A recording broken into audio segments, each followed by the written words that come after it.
आधी रात होने वाली है। ऐसी रात जब हवा भी कुछ फुसफुसाने से मना करती है। मुझे याद है पहली बार मैंने गांव के किनारे वाली पुरानी हवेली के बारे में सुना था। एक ऐसी जगह जहां जानवर भी शाम के बाद नहीं जाते थे। लेकिन क्यूरियोसिटी, आप जानते हैं, एक अजीब चीज है। ये आपको अपनी ओर खींचती है, तब भी जब आपकी हर इंस्टिंक्ट दूर रहने के लिए चिल्लाती है।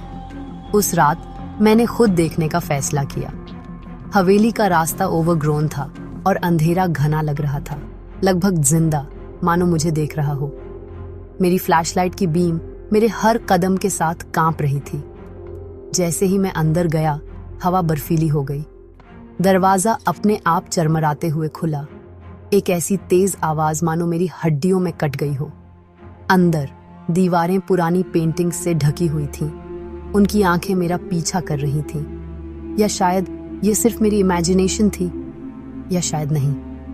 अचानक मैंने ऊपर कदमों की आहट सुनी, धीमी, भारी, जानबूझकर। मेरा दिल इतनी जोर से धड़क रहा था, मुझे यकीन था कि जो भी ऊपर था वह भी उसे सुन सकता था। मैं भागना चाहता था, लेकिन मेरे पैर हिले नहीं। तो मैंने वही किया जो मैं कर सकता था। मैंने आवाज लगाई, कौन है वहां? कोई जवाब नहीं, सिर्फ सन्नाटा।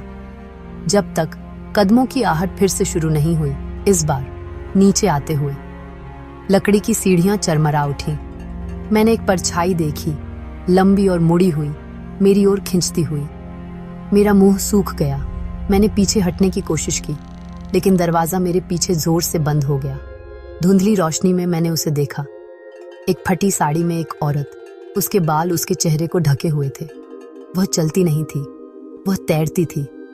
और फिर उसने फुसफुसाया, तुम आ गए। उसकी आवाज गूंज रही थी, मानो हर जगह से एक साथ आ रही हो। मैंने अपनी आंखें बंद कर ली, प्रार्थना की कि यह एक बुरा सपना हो। जब मैंने उन्हें खोला, वह जा चुकी थी, लेकिन पायल की आवाज लिंगरिंग थी, मेरे चारों ओर घूमती हुई, करीब और करीब। किसी तरह मुझे दरवाजा खोलने और भागने की हिम्मत मिली। मैं तब तक नहीं रुका जब तक मैंने भोर की पहली किरण नहीं देखी। लोग कहते हैं कि हवेली शापित है, कि जो उसमें जाते हैं वे कभी वैसे वापस नहीं आते। और मैं उनकी बात मानता हूँ, क्योंकि अब भी जब रात शांत होती है, मुझे वे पायलें सुनाई देती हैं, मुझे वापस बुलाती हुई। अगर आपको ये कहानी पसंद आई तो मुझे कमेंट्स में बताएं। क्या आपने कभी कुछ सुपरनैचुरल अनुभव किया है?